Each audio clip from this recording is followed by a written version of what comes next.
Hi everyone, welcome back to the channel.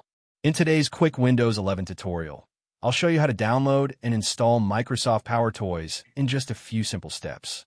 PowerToys is a free utility from Microsoft that adds many useful features to Windows, helping you work faster and be more productive. Let's get started. Open Microsoft Store. First, click the Start button on your Windows 11 taskbar. In the Start menu, search for Microsoft Store and open it.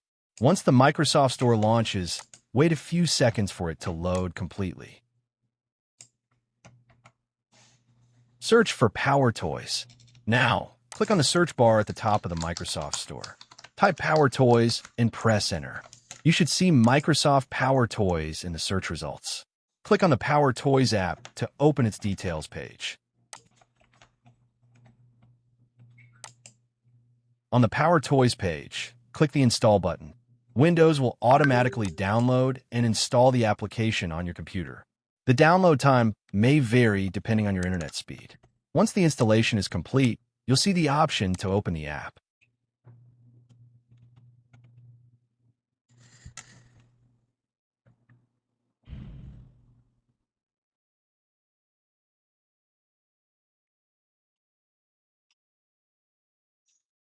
Launch PowerToys. Click Open to launch PowerToys. You can also find it later by opening the Start menu and searching for PowerToys. From there, you can explore all the useful tools and customization features it offers. And that's how you can download and install PowerToys on Windows 11. If you found this video helpful, please give it a thumbs up and subscribe to the channel for more Windows 11 tips and tutorials. Thanks for watching, and I'll see you in the next video.